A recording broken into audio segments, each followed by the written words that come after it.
नमस्कार दोस्तों, ACC preparation के यूट्यूब चैनल आपका स्वागत है। दोस्तों, हम लोग सीटेट एसएस यानी कि सोशल स्टडी के विषय में अध्ययन कर रहे थे, जिसमें हम लोगों ने एनसीईआरटी बेस क्लास 6, 7 और 8 की जो पुस्तक है, जिसमें इतिहास, भूगोल और राजनीतिक शास्त्र जो भी आपका जो टॉपिक्स जैसा बन रहा है उसको हम लोग एज इट इज उठा के पढ़ रहे हैं। परेशान ना होइएगा, काफी सारे टॉपिक आपको ऐसा लगेगा जैसे कट जा रहे हैं। जैसे अभी हम लोगों ने पढ़ा था दिल्ली सल्तनत काल, उसमें आपको लगेगा कि काफी सारे राजाओं के बारे में नहीं बताया गया, युद्धों के बारे में नहीं बताया गया, लेकिन हमारे सिलेबस जितना है, जितना किताब में हम सब कवर करेंगे ताकि हमारा एग्जाम के पॉइंट ऑफ व्यू से क्वेश्चन ना छूटे। छूटेगा भी तो हम लोग प्रश्न पत्र जब कराएंगे उसमें कवर कर लेंगे। आज का जो हमारा टॉपिक है वो है मुगल वंश। ठीक है, लास्ट हमने पढ़ा था लोधी वंश के विषय में। लोधी वंश का जो समाप्त किया था उसको समाप्त किया था बाबर ने, और बाबर ने एक नए साम्राज्य मुगल वंश की स्थापना की थी दिल्ली के गद्दी पर। तो आज का जो हमारा टॉपिक है वो है मुगल वंश। चलिए समझते हैं मुगलों के विषय में। देखिए, पहली चीज, पहला क्वेश्चन आता है कि मुगलों की शुरुआत कहां से हुई या मुगल आए कहां से थे। देखिए, अगर बात करें तो मुगलों की, तो मुगल उज्बेकिस्तान यानी कि पाकिस्तान के उधर से आए थे। वहां पे पहले ध्यान समझिएगा, दो दो वंश चलते थे। एक था तुर्क वंश, ठीक है, तुर्की जिसे कहते हैं तैमूर के वंशज, ठीक है, तैमूर के वंशज, तुर्की या तैमूर के वंशज। और प्लस साथ साथ एक और वंश चल रहा था, मंगोल वंश। मंगोल यानी कि जहां का वो था चंगेज खान, ठीक है, मंगोल वंश। तो तुर्क वंश के पिता प्लस मंगोल वंश की माता, इन दोनों से उत्पत्ति होती है किसकी? बाबर की। किसकी? बाबर, जहीरुद्दीन बाबर, ठीक है। यानी कि बाबर जो कि तुर्क वंश या तैमूर वंश का पिता, जिसके पिता थे, और साथ ही साथ उसकी जो माता थी वो मंगोल वंश की आप कह सकते हो कि औरत थी, ठीक है। यानी कि बाबर जो दो वंशों से संबंधित था, पहला तुर्क वंश या तुर्की और दूसरा मंगोल वंश या चंगेज खां के वंशज। इसमें जब बाबर का जन्म होता है तो बाबर 1494 में 1494 में मात्र 12 वर्ष की आयु में 12 वर्ष की आयु में फरगना की गद्दी पर बैठता है। यानी कि जो इसके पिता की गद्दी थी वहां पर ये बैठ जाता है। मात्र 12 साल की आयु में ये फरगना की गद्दी पे बैठ जाता है। उसके बाद में 10 साल बाद 1504 में इसने काबुल को जीता। हालांकि वीर बहादुर तो था ही, इसने काबुल को जीता, ठीक है, 1504 में काबुल को जीता। उस समय तैमूर और मंगोल वंश दोनों के दोनों एक दूसरे के कट्टर दुश्मन थे। ये दोनों आपस में लड़ते भिड़ते रहते थे, ठीक है, खूब पटकी पटका करे। तो इससे परेशान हो गया कौन? बाबर।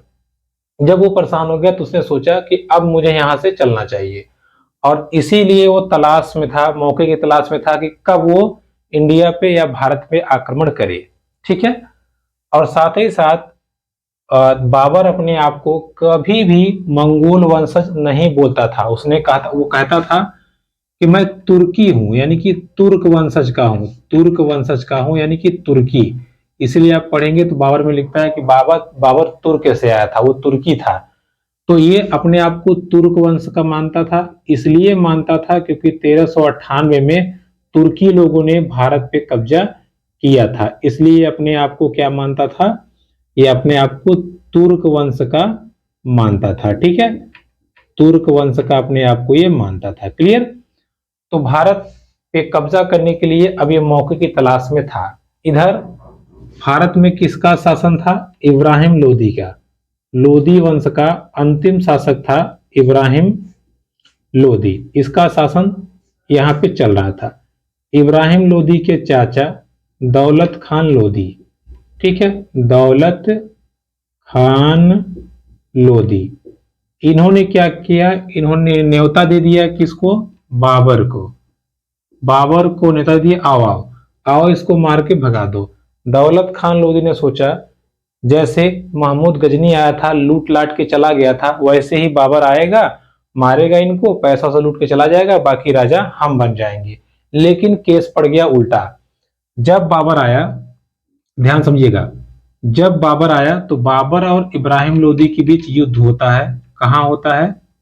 पानीपत के मैदान में, पानीपत के मैदान में 1526 में, या पानीपत का आप कह सकते हो कि प्रथम युद्ध, पानीपत का प्रथम युद्ध होता है कहाँ, 1526 में, कि किसके किसके बीच, बाबर और इब्राहिम लोदी के बीच, बाबर और इब्राहिम लोदी के बीच पानीपत का युद्ध होता है। इस युद्ध में बाबर ने इब्राहिम लोदी को पराजित किया और उनको समाप्त कर दिया, साथ ही साथ इसने दिल्ली की सत्ता को कब्जा लिया। अब सोचिए, इनका दिमाग था कि ये आएगा मार के चला जाएगा, हम ले लेंगे, लेकिन बाबर आया, उसने दिल्ली की सत्ता को अपने कब्जे में ले लिया। और इसी युद्ध में बाबर ने तोप खानों का प्रयोग किया था, ये चीज ध्यान रख रखिएगा, तोप खानों का प्रयोग इसने किया था। और तुगलमा युद्ध नीति का प्रयोग बाबर ने किया था इस युद्ध में। ठीक है, तुगलमा युद्ध नीति मतलब जैसे मान लीजिए ये किला है, किले के चारों तरफ यहाँ खाई होती थी, जैसे यहाँ सैनिक आया, यहाँ तो आगे बढ़ नहीं सकते, और यहाँ रखे रहते थे तोप, मार दे उधर आ जाए। ठीक है, आपके पास तलवार भाले हैं, जब तक आप नाला क्रॉस नहीं करेंगे मार नहीं पाएंगे, और इधर तोप से मार के साफ कर दे। ठीक है, तो तुगलमा युद्ध नीति और तोप खाने का प्रयोग वो पानीपत के युद्ध में हुआ था, जिसमें बाबर विजयी हुआ और पूरी तरह से इब्राहिम लोदी को उसने समाप्त कर दिया। अब बचे दौलत खान लोदी, इन्होंने दिमाग लगाया था कि जब बबरा मार के जाएगा हम ले लेंगे, कब्जा कर लेंगे, लेकिन तो गया ही नहीं, दाव पड़ गया उल्टा। अब क्या होगा देखिए, तो पानीपत का पहला युद्ध होता है, पानीपत का फर्स्ट युद्ध कब होता है, 1526 में, किसके किसके बीच, बाबर और इब्राहिम लोदी, बाबर और इब्राहिम लोदी। देखिए, क्लास 7 की बुक में केवल यही लड़ाई का जिक्र किया है और कुछ नहीं किया है, लेकिन हम थोड़ा सा आपको बता देते हैं। देखिए, इसके बाद में होता है खानवा का युद्ध, खानवा का युद्ध किसके किसके बीच, बाबर, देखिए बाबर और राणा सांगा के बीच, राणा सांगा के बीच। ये दौलत खान लोधी जब जान गए कि ये जाएगा नहीं, ये पहुंच गए राणा सांगा के पास, राणा सांगा यानी कि राजस्थान में। उन्होंने कहा वो आ गया है, हम तो सोचे थे चला जाएगा मार के, वो तो कब्जिया लिया, चलिए हमारा साथ दीजिए, नहीं गड़बड़ हो जाएगा। राणा सांगा बोले ठीक है चलो, तो राणा सांगा भी आए खानवा के युद्ध में, यहां भी बाबर जीत गया। इसके बाद में बाबर चंदेरी के किले पे आक्रमण किया, चंदेरी के युद्ध में भी बाबर विजयी हुआ, और लास्ट में घाघरा का युद्ध होता है, यहां भी बाबर ही विजयी होता है। तो तीनों चारों के चारों युद्ध लगातार हुए थे, 1527, 1528, 1529। ये चारों युद्धों को जीत करके बाबर ने पूरी तरह से दिल्ली की सत्ता को कब्जे में ले लिया। और इसके बाद में एक साल बाद ही 1530 में बाबर की बीमारी से क्या होती है, मृत्यु हो जाती है। सोचिए 4 साल पहले आया, लगातार लड़ रहा था, लड़ते लड़ते बेचारा लास्ट में मर भी गया। ठीक है, जब लास्ट में बीमार था वो, जब ये बीमार था तो इसके अपने युद्धों के बारे में बताता था अपनी बिटिया को, तो उसकी बिटिया इसकी किताब लिखती थी, तो इसकी बिटिया ने इसका किताब लिखा। इसकी बिटिया का नाम था गुलबदन बेगम। क्या नाम था, गुलबदन बेगम, जिसने बाबरनामा लिखा है। ठीक है, देखिए कहीं कहीं नाम आता है अब्दुल रहीम खान खाना, तो उन्होंने किताब लिखा नहीं था, उन्होंने इसका अनुवाद किया था। ठीक है, देखिए गुलबदन बेगम ने जो किताब लिखी थी, उस किताब का नाम था तुजुक ए बाबरी। क्या नाम था, तुजुक ए बाबरी। इसका अनुवाद किया था अब्दुल रहीम खान खाना ने, किस नाम से, बाबर नामा से। ठीक है, इस चीज को ध्यान रखिएगा। क्लियर हुआ। हालांकि बाबर बारे में बहुत सारी चीजें हैं, लेकिन हमें उतना डीप नहीं जाना है, हमें ऊपर ऊपर केवल कवर करना है जितना हमारा टॉपिक है। क्लियर। अब जब बाबर की मृत्यु हो जाती है, अगली कड़ी ध्यान रखिएगा, सबसे बड़ी चीज ये है कि मुगल लोग कभी भी अपने वंशज से मुकरे नहीं, यानी कि जो ये मानते थे कि जो हमारी परंपरा है हम उसी के अनुसार काम करेंगे। इनकी परंपरा क्या थी समझिएगा। उससे पहले हम समझते हैं भारतीय परंपरा क्या थी। भारतीय परंपरा ये थी कि जैसे हम राजा हैं तो हमारे बाद गद्दी किसको मिलेगी, हमारे बड़े लड़के को, यानी कि ज्येष्ठ पुत्र को। लेकिन तैमूर वंश की परंपरा ये थी, जब पिता की मृत्यु होती या होने वाली होती तो पिता अपने राज्य को सभी पुत्रों में बराबर बराबर बांट देता था। तो बाबर ने भी यही किया था। जब उसका अंत समय आया तो बाबर ने अपने चारों पुत्रों में राज्यों को बांट दिया था। किसी को काबुल दे दिया, किसी को कंधार दे दिया।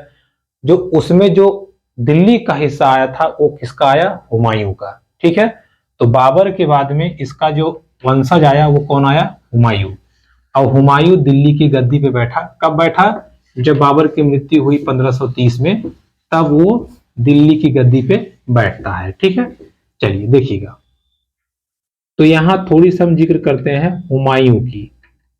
देखिए, हुमायूं 1530 में ये गद्दी पर बैठ गया। किसकी गद्दी पर? दिल्ली पर। अब दिल्ली की गद्दी बैठा, हालांकि इसने भी छोटी मोटी लड़ाइयां लड़ी, इसने भी जीता, लेकिन धीरे धीरे चलते चलते जब 1540 पहुंचा, 1540 में एक इसी का एक सेनापति था बाबर के समय, लेकिन बाद में उसने विद्रोह कर दिया। उसका नाम था शेर शाह। ठीक है, शेर शाह जो कि एक अफगानी था। शेर शाह और हुमायूं के बीच, शेर शाह और हुमायूं के बीच, देखिए, शेर शाह और हुमायूं के बीच चौसा का युद्ध होता है। कहां का? चौसा का युद्ध 1540 में शेर शाह और 39 में। ठीक है, 1539 में शेर शाह और हुमायूं के बीच चौसा का युद्ध होता है, जिसमें शेर शाह विजयी हो जाता है। अब हुमायूं कैसे कैसे बच बचा के, जीव बच बचा के भाग जाता है दिल्ली।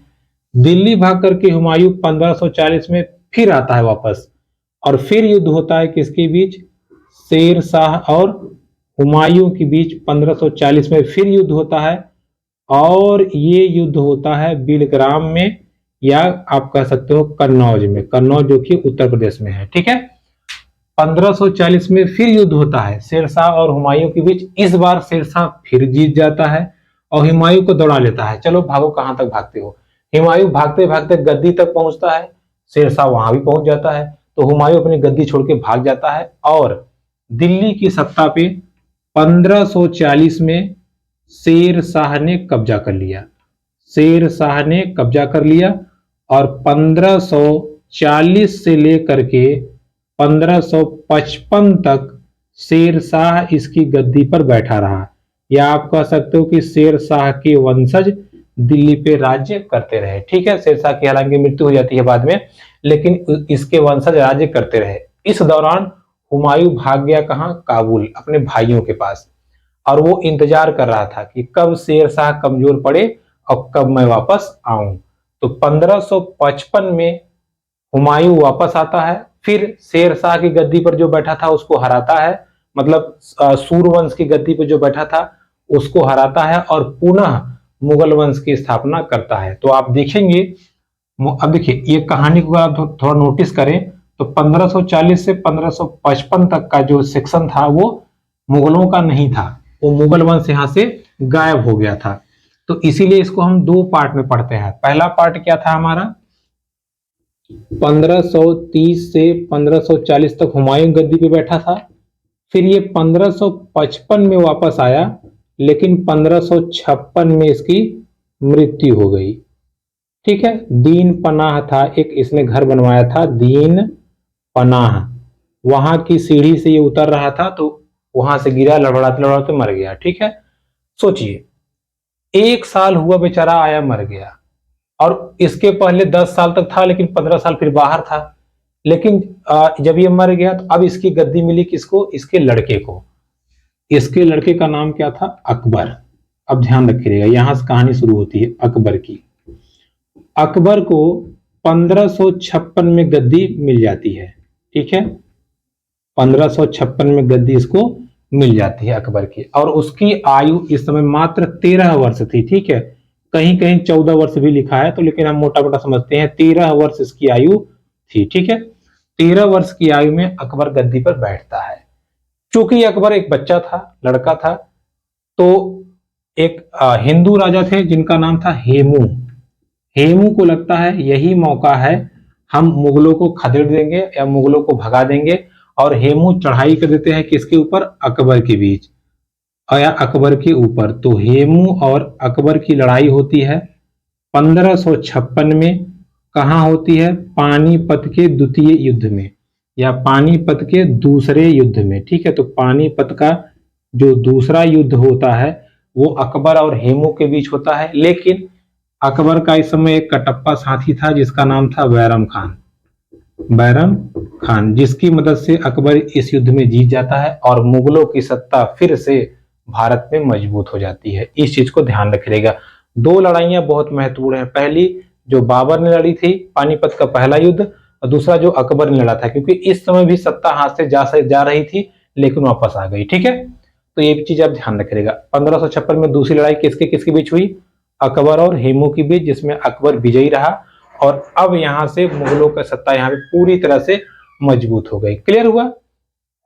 चलिए अब देखिए, हालांकि अकबर एक बहुत महान शासक था, इसने बहुत सारे काम किए। जैसे 1562 में इसने दास प्रथा समाप्त किया। दास प्रथा मतलब कोई व्यक्ति किसी को दास नहीं बनाएगा।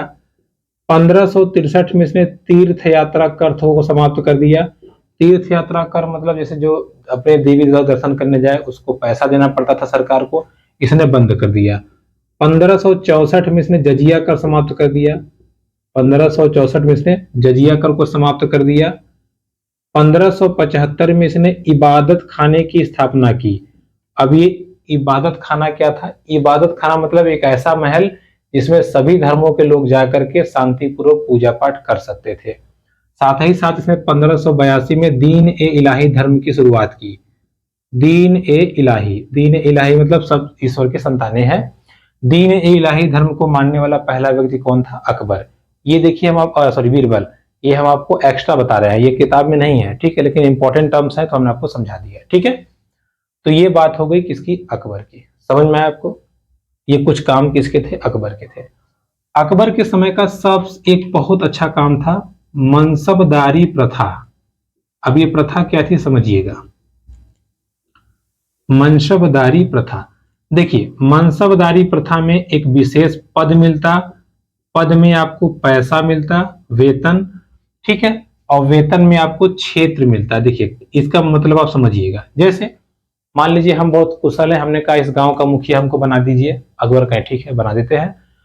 अकबर ने बना दिया। हमने कोई अच्छा काम किया, अगले साल हमको दूसरा गांव मिल जाता, फिर तीसरा, फिर चौथा, फिर पांचवा, ऐसे करके बहुत सारा राज्य हमको मिल जाता। अर्थात अकबर ने मनसबदारी प्रथा की शुरुआत की, जिसमें वो अपने विशेष व्यक्तियों को विशेष क्षेत्र को देता था। साथ ही साथ क्षेत्र की देखभाल, सैन्य व्यवस्था, वहां क्या चाहिए क्या नहीं चाहिए, सब जिम्मेदारी मनसब की होती थी और मनसब को राजा का पूरा पूरा साथ मिलता। राजा मनसबदारों से कर की वसूली करता, यानी कि वहां से जो पैसा बनता उसको वो राजा लेता था और जब युद्ध में जरूरत पड़ती तो सैनिकों को भी लेता था। तो इस मनसबदारी प्रथा से लोग बड़े खुश हुए। जैसे मान लीजिए अकबर ने आक्रमण किया गुजरात पे, अब वो गुजरात जीत गया, अब चाहे तो वो पूरा कब्जा कर ले, लेकिन वो कब्जा नहीं करता था। वो कहता था ठीक है आप यहाँ पे राज्य कीजिए, हमको इतना पैसा दे दीजिएगा, कोई दिक्कत नहीं है। तो राजा लोग भी मान जाते थे, क्योंकि राजा लोग हारे हुए थे तो मानना तो पड़ेगा ही। ठीक है, तो ये प्रथा बहुत प्रचलित थी और ये प्रथा सेम वैसी ही थी जैसा हम लोगों ने दिल्ली सल्तनत में पढ़ा था इक्ता प्रथा। अगर आपको याद होगा तो इक्ता प्रथा भी बिल्कुल ऐसे ही था जैसे मनसबदारी प्रथा थी। ठीक है, क्लियर हुआ आपका? चलिए, मनसबदारी प्रथा की सफलता में सबसे इंपॉर्टेंट काम किया था राजा टोडरमल। देखिए राजा टोडरमल थे तहसीलदार। तहसीलदार कहने का मतलब ये राजस्व अधिकारी। ठीक है, राजस्व अधिकारी किसके थे? तहसीलदार। ठीक है, किसके थे? देखिए तहसीलदार थे किसके? अकबर के, जो कृषि पर कितना टैक्स लगाना है वो डिसाइड करते थे। जैसे मान लीजिए इन्होंने 10 साल तक पहले पूरे देश में घूमा, इन्होंने देखा कि कहाँ खेती ज्यादा होती है, कहाँ कम होती है, कहाँ बिल्कुल नहीं होती, तो उस हिसाब से इन्होंने टैक्स लगाया। जैसे मान लीजिए कोई ऊसर भूमि है तो उस पर टैक्स इन्होंने माफ कर दिया, कोई बहुत उपजाऊ भूमि है वहां पर टैक्स 50% लगा दिया, ताकि किसी को दिक्कत भी ना हो और किसी को ज्यादा फायदा भी ना हो। ठीक है, इस चीज को ध्यान रखिएगा। तो राजा टोडरमल कौन थे? राजस्व अधिकारी। ठीक, आगे बढ़ते हैं। देखिए अकबर के जीवन काल को अकबर नामा नामक किताब में लिखा था। किसने लिखा था? अकबर के दोस्त थे अबुल फजल। इन्होंने अकबर की किताब लिखी अकबरनामा। इसको 3 पार्ट में उन्होंने लिखा था। पहला पार्ट था अकबरनामा, पहला पार्ट क्या था? अकबरनामा, जिसमें इन्होंने उनके पूर्वजों के बारे में बताया, जैसे बाबर के बारे में, हुमायूं के बारे में। दूसरा पार्ट था, इसमें अकबर के युद्धों का वर्णन है प्लस शासन व्यवस्था, उसकी शासन व्यवस्था कैसी थी वो दूसरे पार्ट में है। तीसरा पार्ट है आईने अकबरी। आईने अकबरी में अकबर के परिवार के बारे में बताया गया है, रिश्तों के बारे में बताया गया है, संबंधियों के बारे में बताया गया है, ठीक है, और इनकी जो आंतरिक शासन व्यवस्था थी उसके विषय में बताया गया है। जैसे संबंधों की बात करें तो मुगलों का संबंध राजपूतों से वैवाहिक ज्यादा था, ठीक है, राजपूतों से वैवाहिक संबंध ज्यादा था, क्योंकि राजपूत ही एकमात्र ऐसे थे जो मुगलों को हरा सकते थे। क्योंकि देखिए एक दो एग्जाम्पल मिलते हैं, जैसे अकबर की जो माता थी यानी कि हुमायूं की बीवी, वो एक राजपूत शासिका थी, ठीक है, सिसोदिया वंश की वो एक जो जयपुर है वहां के राजा की वो बहन थी, ठीक है, तो सिसोदिया वंश के वो राजपूत शासिका थी, ये भी ध्यान रखिएगा। साथ ही साथ अभी शाहजहां आएगा, उसकी भी माता जो थी वो भी एक मारवाड़ की राजकुमारी थी, ठीक। तो कुछ ऐसे एग्जाम्पल देखने को मिलते हैं जो राजपूत और मुगलों के संबंध को दर्शाते हैं, ठीक है, इस चीज को आप ध्यान रखिएगा। चलिए आगे बढ़ते हैं। देखिए अब अकबर के बाद किसका जिक्र आता है? जहांगीर का। देखिए अकबर का शासनकाल 1605 ईस्वी तक था, इसके बाद जहांगीर आता है। जहांगीर के विषय में हम थोड़ी बहुत चर्चा कर लेते हैं। जहांगीर, देखिए जहांगीर के विषय में एक बहुत इंपॉर्टेंट ध्यान रखिएगा, 1611 में इसकी शादी होती है या ये विवाह करता है मेहरुन्निसा से, ठीक है। मेहरुन्निसा बहुत रूपवती थी, तो इसने इनका नाम रखा नूरजहां। क्या नाम रखा? नूरजहां। नूरजहां मतलब दुनिया की सबसे खूबसूरत औरत, नूरजहां नाम रखा। अब पूरी तरह से शासन व्यवस्था इसने नूरजहां को सौंप दिया, लीजिए आप शासन करिए। तो नूरजहां ने पूरी तरह से शासन व्यवस्था अपने कब्जे में ले लिया और वो राज्य चलाने लगी। नूरजहां ने जो मुहर बनाई वो गोल मुहर, ठीक है, कौन सी मुहर? गोल मुहर। आपसे पूछता है कि गोल मुहर की शुरुआत किसने की थी, या गोल मुहर का दस्तावेज पे साइन कौन था या कौन करता था? नूरजहां, ठीक है। और इसके साथ साथ इसने सिक्के चलवाए, किसने? जहांगीर ने सिक्के चलवाए, और सिक्के किसके थे? चांदी के। एक तरफ था आपका जहांगीर और दूसरी तरफ नूरजहां, ठीक है, दूसरी तरफ नूरजहां, यानी कि एक तस्वीर में दो लोग, आजकल जो प्रचलन है। तो जो उसने सिक्का चलवाया था, एक तरफ जहांगीर और दूसरी तरफ नूरजहां, ठीक है, इस चीज को आप ध्यान रखिएगा, क्लियर। और एक चीज और, जहांगीर को हम लोग न्याय के लिए याद करते हैं, ये बहुत न्यायप्रिय था, ठीक है, कभी भी जजमेंट के लिए कोताही नहीं करता था। अगर जजमेंट इसको देनी है तो बहुत तगड़ा देता था, ठीक है, चाहे कुछ भी हो जाए, जजमेंट के मामले में ये बहुत जबरदस्त था, ठीक। और ये अपने पिताजी अकबर की नीति थी सुलह ए नीति, सुलह ए नीति पे ये ज्यादा काम करता था, जिसको अकबरनामा में दर्शाया गया है, ठीक है, सुलह ए नीति। हालांकि ये अकबर की नीति थी, उस पर काम करता था जहांगीर, ठीक है। देखिए अब इसके अतिरिक्त यहीं तक जिक्र दिया है, आगे किसी राजा के बारे में जिक्र नहीं किया गया है अकबर के मुगलों के विषय में। हालांकि दो और महत्वपूर्ण शासक थे, एक शाहजहां जिसने ताजमहल बनवाया, दिल्ली का लाल किला बनवाया, जामा मस्जिद बनवाया, बहुत सारी इमारतों का निर्माण करवाया, शाहजहां, ठीक है, उसका जिक्र आता है, जहांगीर का लड़का जो था। शाहजहां के बाद में जिक्र आता है औरंगजेब का। औरंगजेब एक बहुत महत्वपूर्ण शासक था मुगल वंश का। उसके बाद जितने शासक आए वो कमजोर थे, और धीरे धीरे करके सब कमजोर होते गए, और जिसका फायदा उठा करके विभिन्न राज्य स्वतंत्र होते गए और टुकड़ों में बट गए। और यही कारण था कि बाद में अंग्रेजों ने एक एक करके सबको समाप्त किया और पूरे भारत पे कब्जा कर लिया। अगर ये मुगल उस समय मजबूत रहे होते, जैसे अकबर के समय थे, जैसे जहांगीर के समय थे, तो किसी भी अंग्रेज की हिम्मत ना होती, वो भारत पे कब्जा कर लेता, ठीक है। कारण ये था कि सब टूट गए, टूटने के बाद कमजोर हो गए छोटे मोटे, तो अंग्रेजों ने आपस में लड़ा भिड़ा करके धीरे धीरे भारत में पूरी तरह से उन्होंने कब्जा कर लिया, ठीक है, इस चीज को ध्यान रखिएगा। और एक तरह से आप कह सकते हो कि मुगलों का अस्तित्व अभी आगे चल के समाप्त हो जाएगा। ठीक है, चलिए अब हम समझते हैं कि मुगलों के पैरेलल कुछ छोटी मोटी जनजातियां थी, जो कि हमारे चैप्टर में है। इस चैप्टर का नाम ही है मुगल और जनजातियां। ठीक है, तो हम जनजातियों के विषय में थोड़ी सी चर्चा कर लेते हैं। देखिए, इसमें जिक्र आता है बंजारों का। बंजारों का देखिए, बंजारों को घुमंतू लोग कहते हैं। घुमंतू लोग मतलब इनका कोई एक ठिकाना नहीं था, ये कभी यहाँ कभी वहां जाते रहते थे और जगह जगह पे बसेरा करके अपना जीवन यापन करते थे। ठीक है, इनके साथ साथ बहुत सारे लोग, जैसे 700 800 बैल चलते थे और उन बैलों पे ये अनाज एक जगह से दूसरी जगह लेके जाते थे। इनका प्रयोग अलाउद्दीन खिलजी, जो कि आप देखेंगे मुगल करें दिल्ली सल्तनत का शासक था, इसने अपनी सेना को खाना भेजने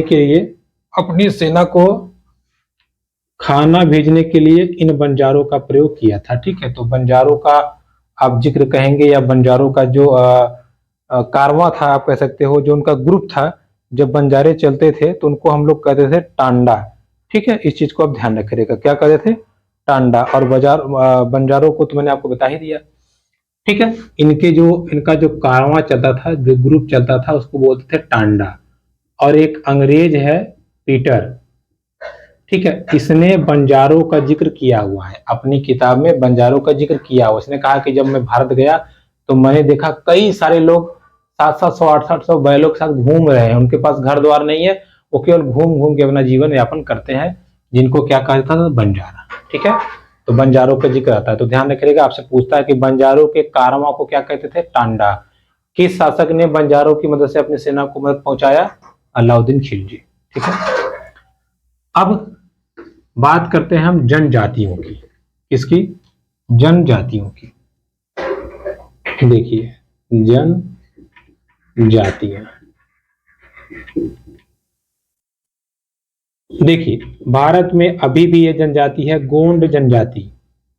गोंड जनजाति, ये जनजाति बहुत महत्वपूर्ण। कैसे? देखिए, भारत का जो दक्षिण का हिस्सा है गोंडवाना, यानी कि जो पठारी भाग है, गोंडवाना वन प्रदेश में, यार ये उल्टा काय लिखा राज हमसे, गोंडवाना वन प्रदेश, वन प्रदेश में गोंड जनजाति रहती थी और इन गोंडों की संख्या 70,000 थी। ठीक है, कितनी? 70,000 से ज्यादा। ठीक है, 70,000 से ज्यादा। ये सब गांव में बटे हुए थे, जैसे 84 गांव। एक ग्रुप को या एक ग्रुप में जब 84 गांव होते थे तो उसको हम लोग बोलते थे 84 समूह।